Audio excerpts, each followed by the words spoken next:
Hello everyone and welcome to DS Gurujan. Start करते हैं Rajasthan GK special notes part 10।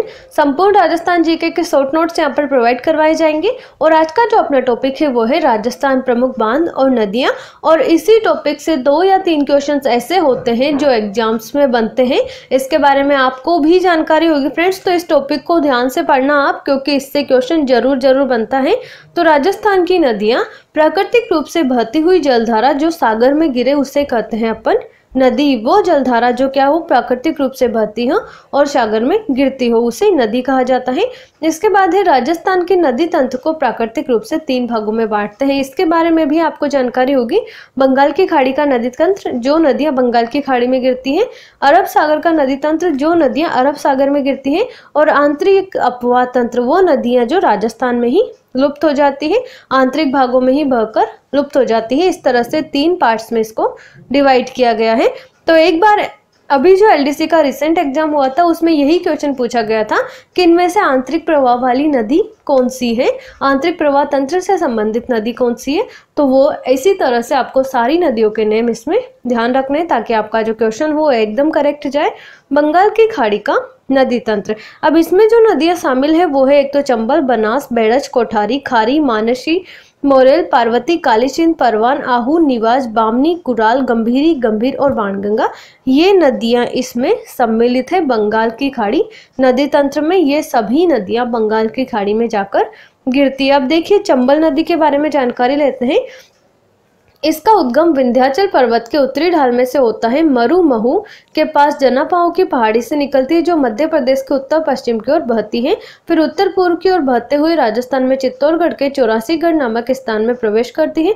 Chittorgarh के उत्तर में भैंसरोडगढ़ नामक स्थान पर बामनी नदी बाएं ओर चंबल से गिरती है। इस स्थान पर चूलिया जलप्रपात स्थित है। ये भी क्वेश्चन पूछा गया था कि चूलिया जलप्रपात कहाँ पर स्थित है, तो ये आपको ध्यान रखना है, जिसकी ऊंचाई लगभग 18 मीटर है। ये भी क्वेश्चन पूछा जा चुका है कि इसकी लंबाई कितनी है, तो इसकी लंबाई 18 मीटर है। चंबल नदी इसमें पाए जाने वाले घड़ियालों के लिए भी प्रसिद्ध है। तो चंबल नदी जो फेमस है वो है उसमें पाए जाने वाले घड़ियालों के कारण। अब चंबल नदी के जो आसपास का बीहड़ क्षेत्र है उसके विकास के लिए 2 कार्यक्रम चलाए जा रहे हैं। एक तो है डांग क्षेत्रीय विकास कार्यक्रम और दूसरा है कंदरा क्षेत्रीय विकास कार्यक्रम। चंबल नदी पर भारत का एकमात्र घड़ियाल अभयारण्य स्थित है। तो ध्यान रखना है, भारत का एकमात्र घड़ियाल अभयारण्य कौन सी नदी पर स्थित है, तो वो चंबल पर है। इस अभयारण्य के अंतर्गत भैंसरोडगढ़ अभयारण्य, जवाहर सागर अभयारण्य, चंबल अभयारण्य शामिल है। ये तीनों घड़ियाल अभयारण्य के अंतर्गत आते हैं। मुरैना में घड़ियाल प्रजनन केंद्र स्थित है जहां से घड़ियाल चंबल नदी में छोड़े जाते हैं। चंबल नदी में डॉल्फिन मछली पाई जाती है जिसे गोंगेसूस कहते हैं। तो ये बात आपको ध्यान रखनी है, जो डॉल्फिन मछली पाई जाती है उसका नाम क्या है, गोंगेसूस। और जो घड़ियाल अभयारण्य वो किन किन अभयारण्यों में सम्मिलित है, तो वो है भैंसरोडगढ़, जवाहर सागर अभयारण्य और चंबल अभयारण्य। इन तीनों अभयारण्यों से मिलकर बना है घड़ियाल अभयारण्य। ये इसी के अंतर्गत आते हैं, ये बात आपको ध्यान रखनी है फ्रेंड्स। इसके बाद आता है चंबल का बहाव। चित्तौड़गढ़, कोटा, बूंदी, माधोपुर, करौली, धौलपुर में बहते हुए उत्तर प्रदेश में इटावा के पास यमुना में मिल जाती है।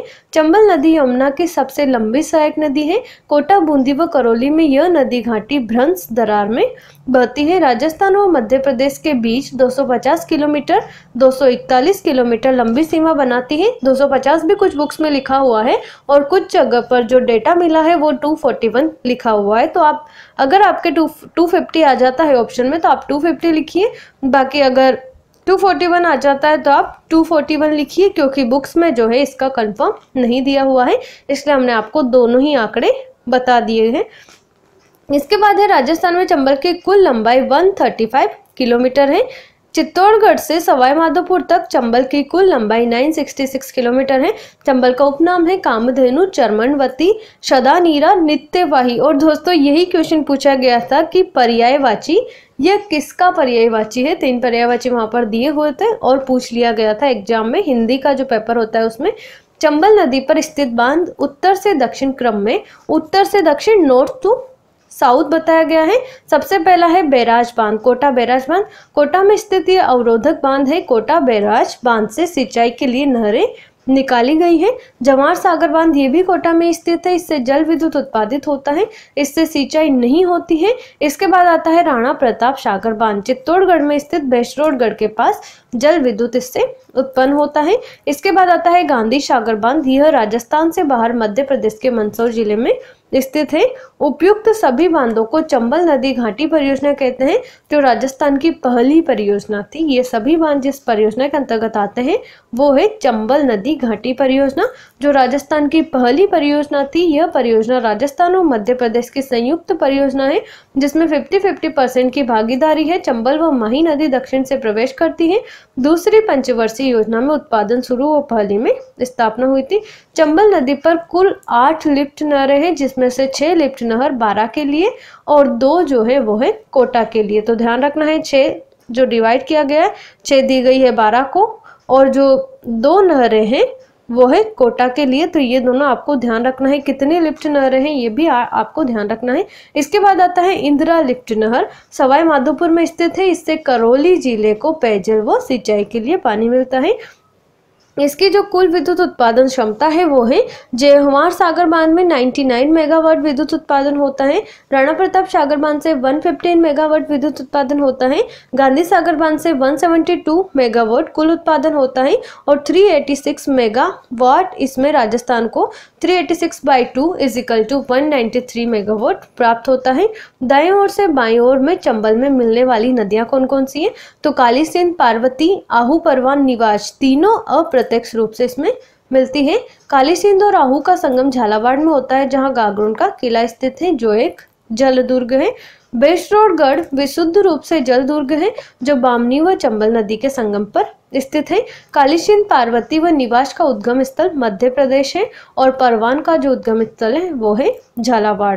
नदी जोड़ो परियोजना के अंतर्गत सर्वप्रथम काली सिंध व बेतवा को जोड़ा गया था। चंबल नदी में बाईं ओर से मिलने वाली नदियां हैं बनास, बेड़ज, कोठारी, खारी, मानसी, मोरेल, कुराल और बामनी, ये नदियां इसमें मिल जाती है। इसके बाद आता है बंगाल की खाड़ी अपवाह तंत्र से रिलेटेड आता है बनास नदी। इसका उपनाम जो है वो है वर्णाशा, वन की आशा या वशिष्ठसी। बनास का जो मतलब होता है वही होता है वन की आशा। यह राजसमंद में खमनोर की पहाड़ियों से निकलती है, जो कुंभलगढ़ के पास स्थित है। राजसमंद, उदयपुर, चित्तौड़गढ़, भीलवाड़ा, अजमेर, टोंक, सवाई माधोपुर से बहते हुए खंडार के पास चंबल में मिलती है और खंडार अभ्यारण्य सवाई माधोपुर में स्थित है। बनास नदी पर स्थित बिशलपुर बांध टोडा रायसिंह के पास टोंक में स्थित है। इस बांध से जयपुर और अजमेर को पानी मिलता है। जो बनास इस पर जो बांध स्थित है उसका नाम है बिशलपुर बांध, टोडा रायसिंह में स्थित है, जो टोंक जिले में है ये पड़ता है और इससे जयपुर और अजमेर को पानी प्राप्त होता है। तो यही बात आपको ध्यान रखनी है कि इस पर कौन सा बांध स्थित है। इसके बाद आता है ईशरदा बांध, सवाई माधोपुर और टोंक सीमा पर स्थित। इससे सवाई माधोपुर और टोंक के सीमावर्ती गांवों को पानी मिलेगा। बनास नदी संपूर्ण रूप से राजस्थान में बहने वाली सबसे लंबी नदी है और इसकी जो कुल लंबाई है वो है 480 किलोमीटर। राजस्थान की सबसे लंबी नदी चंबल नदी है। राजस्थान की सबसे लंबी नदी बनास नदी है।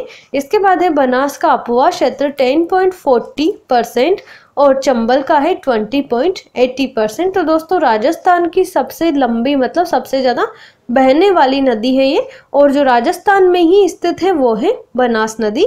तो इस तरह से उसका क्षेत्र है। बनास की सहायक नदियां हैं बेड़ज, कोठारी, खारी, मानसी, मोरेल, गंभीरी, मेनाल और बांडी। इसके बाद आता है कोठारी नदी।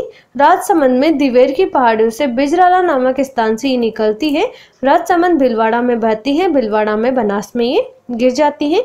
भीलवाड़ा में इस नदी पर मेजा बांध स्थित है, जिससे भीलवाड़ा नगर को पीने का पानी उपलब्ध होता है। यह कंकड़ पत्थर का बना बांध है। कोठारी बनास की सहायक नदी है। इसके बाद आता है बेड़स नदी। उदयपुर व गोगुंदा की पहाड़ियों से निकलती, इसका प्राचीन नाम जो था वो था आयड़ था। जयपुर, राजसमंद, भीलवाड़ा में बहती है, वो भीलवाड़ा में बनास में मिल जाती है। उद्गम से उदय सागर झील में गिरने तक यह आयड़ कहलाती है। वह इसी नदी के किनारे आहेत सभ्यता स्थित है, जो ताम्र पाषाण कालीन सभ्यता है। इसकी नदी के किनारे उदयपुर में अनुसूचित जाति व अनुसूचित जनजाति शोध संस्थान स्थित है। उदय सागर बनास तक बेड़च में स्थित है। इसके बाद है गंभीरी। यह बड़ी शादड़ी चित्तौड़गढ़ से निकलती है और भीलवाड़ा में बनास में गिरती है। इस नदी पर बांध स्थापित किया गया है जिससे आदिवासियों को पीने का पानी और सिंचाई हेतु जल उपलब्ध होता है। इसका सहायक नदी बेड़च है और गंभीरी नदी भीलवाड़ा में बेड़च में गिरती है जहाँ बेड़च त्रिवेणी संगम बनाती है। ये आपको ध्यान रखना है। मैनाल, गंभीरी और बेड़च मिलके त्रिवेणी संगम बनाती है। भीलवाड़ा के पास है, ये ध्यान रखना है। बाणगंगा, यह जयपुर में बैराट की पहाड़ियों से निकलती है। जयपुर, दौसा, भरतपुर में बहते हुए उत्तर प्रदेश में यमुना में ये गिर जाती है। राजस्थान की एकमात्र नदी जो राजस्थान से निकलकर अकेले बहते हुए यमुना में गिरती है। और नदी के आसपास जयपुर में मौर्य कालीन संस्कृति और बौद्ध कालीन संस्कृति के अवशेष भी मिले हैं, तो ध्यान रखना है। अशोक के बैराट में भ्राबू शिलालेख लिखवाया जिस पर त्रिरत्न का उल्लेख है।